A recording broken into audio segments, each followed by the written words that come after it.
Ban stock ने क्या statement दिया परसों? ये स्टोक दे रहा था स्टेटमेंट कि हम आखिरी टेस्ट मैच जीत के इंडिया से खुशी खुशी वापस जाएंगे।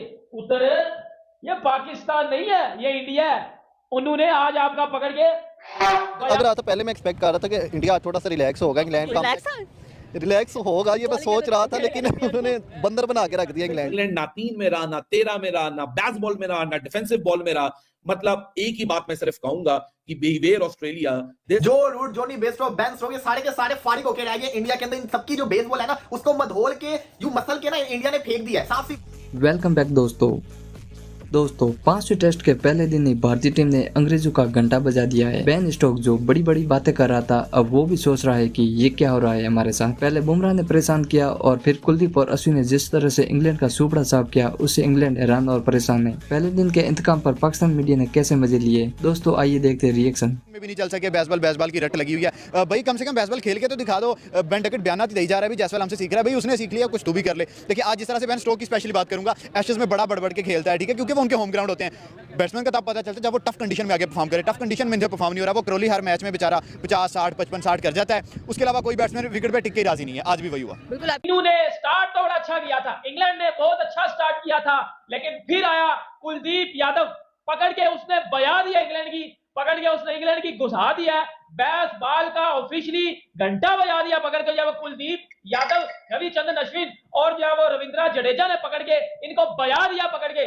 पूरा दिन आज इंडिया के नाम रहा। चाहे आज आप लंच सेशन को अगर इंक्लूड भी कर ले, जहां लोगों को शायद स्कोर लाइन देख के लग रहा था कि जैक क्रॉली को स्टार्ट मिल गया है, जो Root is right there, so it won't be a trouble for England, but it was brilliance of Rohit Sharma the captain, Kuldeep Yadav, Ravichandran Ashwin, Rohit Sharma the batter and Yashasvi Jaiswal. और बल्कि इनफैक्ट शुभमन गिल ने जिस कॉन्फिडेंस के साथ आगाज किया है, इट्स रियली हार्टनिंग टू सी कि उस लफ्जों में बयान नहीं कर सकता कि 100 पे 1 आउट और 198 के ऊपर 8 आउट हो चुके हुए हैं। अनबिलीवेबल। कुलदीप यादव ये बंदा ने साबित कर दिया है, ये साबित करे जा रहे हैं, मतलब कि एक ही दिन कितनी दफा जीतोगे कुलदीप यादव। पहली 4 विकेट ही लेने वाला ये बंदा था, ना बुमराह, ना अश्विन, ना सिराज, ना जडेजा। कुलदीप यादव, इस बंदे ने क्यों इतना अरसा टेस्ट मैचेस नहीं खेले, इतने कम टेस्ट मैचेस खेले, सवालिया निशान है। धर्मशाला इतना शानदार किस्म के विजुअल, इतना शानदार किस्म का स्टेडियम, वहां पे स्पिनर्स, इंडियन स्पिनर्स का राज। और मैं एक चीज बड़े सुकून से कहूंगा, वो ये है कि आज इंग्लैंड खेलने के क्रॉले फिर से थोड़ा बहुत चल गए, हमें दिखाई दी। उसके बाद किसी की इतनी हिम्मत नहीं हुई कि आगे जो भारतीय बॉलर्स उनको फेस कर सकें। बिल्कुल ऐसा। ये देखें इंडिया के बॉलर्स बहुत तगड़े जा रहे हैं इस वक्त। हमें डर लग रहा था स्पेशली बुमराह से कि यार बुमराह अगर चल गया ना तो इनको उड़ा देगा। कुलदीप ने कहा ठहर जाओ, पहले मैं देखिए 17 ओवर में उसको लेके आए, तकरीबन 30 ओवर तक उसने अपने 5 पूरे कर दिए। पहले 6 में से 5 उसके थे, उसके बाद अश्विन आया, उसने लगातार 4 आउट कर दिए। तो अब ये देखें कि वो पूरा सिनेरियो बना के आते हैं कि यार ये विकेट्स तेरी हैं, ये विकेट्स तेरी हैं, अमल दखल नहीं करना इसमें और हमें पूरा खेलना है। अगर धर्मशाला की बात है तो वो बैटिंग फ्रेंडली पिच नजर आ रही है आपको, लेकिन आज फिर भी इंग्लैंड बेचारा क्या क्या हो क्या गया उसको। देखिए बैटिंग फ्रेंडली हो या बॉलिंग फ्रेंडली हो, आपको परफॉर्म तो करना ही पड़ेगा। जब आपने परफॉर्म ही नहीं करना, अपने सारे अपनी एनर्जी है कि हम ऑन पेपर अच्छी टीम है, हम ऑन पेपर अच्छी टीम है, तो भाई फिर आप ऑन पेपर ही जीतोगे, आप ग्राउंड में नहीं जीत सकते। 175 फॉर 3, 180 फॉर 8, मतलब 175 पे इनके 3 आउट थे, 175 पे 3 आउट और 180 पे 8 आउट इंग्लैंड के। ये है इंडिया के स्पिनर्स की ग्रेटनेस।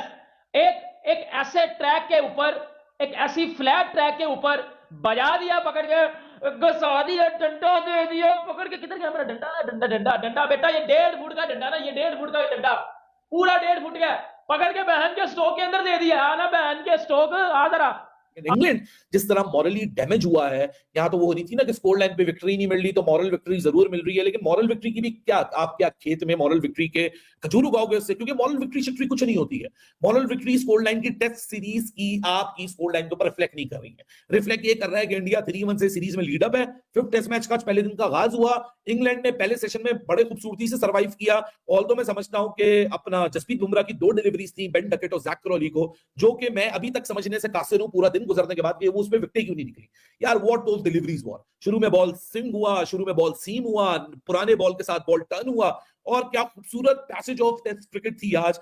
ये जो इंग्लैंड की टीम है ना, ये अपने ओपनर्स के बगैर कुछ भी नहीं है। इस पूरी सीरीज के अंदर जैक क्रॉली और बेन डकेट ने जो रन किए हैं, और उन्होंने उनके ऊपर भी यकीन है कि वो उसको, जैक क्रॉली 3 फिगर्स में नहीं जा पाता, और बेन डकेट जो है ना वो तो पता नहीं क्या करता है। और ओली पॉप ने तो एक डबल जो कहते हैं ना बड़ा फिगर लगा के उसके बाद से वो तो क्रिकेट खेलना ही भूल गए। बाकी प्लेयर्स को तो छोड़ ही दे, जो रूट जोनी बेस्टो बेन स्टोक्स, ये सारे के सारे फारिग होकर रह गए इंडिया के अंदर। इन सबकी जो बेसबॉल है ना, उसको मधोल के यूं मसल के ना इंडिया ने फेंक दिया है, साफ सी बात है। ये बेसबॉल है, ठटुआ बेसबॉल है ये वाली जो बेसबॉल खेल रहे हैं ये लोग। वो रोहित बहन के स्टोक आ जरा, बहन के स्टोक बाहर आ जरा अपना। तुझे पटका के मारा है। किधर गया वो तेरा जॉनी सिंस और बहन का स्टोक और बहन का फोक्स और बहन का डकीट और ये डुकी डुकी, बेटा बजा दिया पकड़ के सबकी।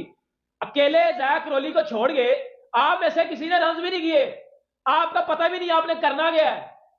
इस विकेट के ऊपर भी, इस धर्मशाला की फ्लैट ट्रैक के ऊपर भी अगर आप ये जॉनी सीन्स और ये बहन के स्टोक और बहन के फोक्स और बहन के डकिट ये सारे नहीं चलेंगे तो पुत्र मेरे छनकने पे आके चलेंगे।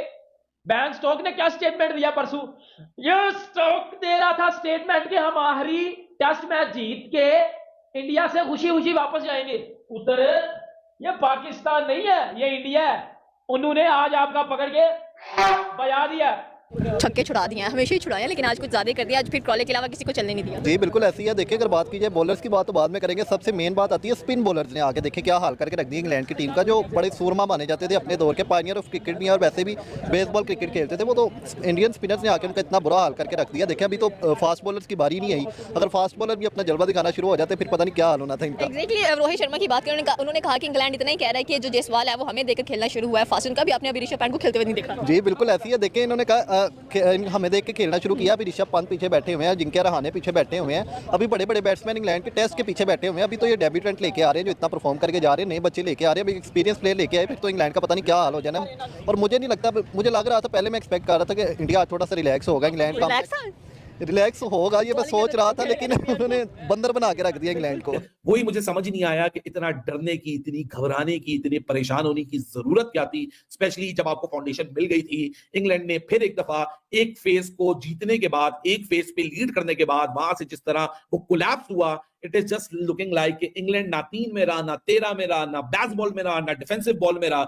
मतलब एक ही बात मैं सिर्फ कहूंगा कि beware Australia, this Indian cricket team is coming on to your shores. इसमें मैंने कल सही कहा था कि लगता है आप लोग को पता नहीं है ऋषभ पंत के बारे में। बिल्कुल, इससे बेहतर तो ऋषभ पंत खेल लेता था, सिंगल खिलाड़ी ऐसा खेलता है कि शानदार किस्म की परफॉर्मेंस करके दिखा देता है। अगर आज के मैच की बात करें तो भाई इसमें कोई शक नहीं है, स्पिनर्स को पिच शूट कर रही थी। दो देखिए कुलदीप को हिट करना आसान नहीं, आप कुलदीप को एक दफा हिट करते हैं लेकिन आप बार बार कुलदीप यादव को हिट नहीं कर सकते हो जिस किस्म का वो स्पिनर है। बाबर आजम को जो उसने एक बॉल किया था, जोस बटलर को जो उसने एक बॉल किया था, दोनों वर्ल्ड कप की वो डिलीवरीज है, वो कहां से बॉल को कहां लेके जाता है ये वही जानता है। तो उसके साथ आप ये वाला खेल नहीं खेल सकते जब वो उसने एक बॉल फेंकना है वो अनप्लेबल हो जाए, और वही वो करता है। शानदार किस्म की आज बॉलिंग की है, मतलब कि मैं तो पूरी तरह से शॉक हो गया, मैं पूरा पाकिस्तानी शॉक हो गया कि एक टाइम पे लग रहा था लंच के टाइम पे इस दफा जो इंग्लैंड है ना 300 तो ले ही जाएगी रो पिट के, लेकिन यहां पे जिस किस्म की उनकी लाइन लगी है वो मतलब कि रन हो रही है, विकेट पे विकेट गिरे जा रही है, विकेट पे विकेट गिरे जा रही है, और अखीर ही हो गई है। भाई रोहित शर्मा की भी दाद देनी पड़ेगी, रोहित शर्मा कैप्टनसी बड़ी शानदार किस्म की कर रहे हैं, प्लेइंग 11 बड़ी शानदार किस्म की बनाई हुई है।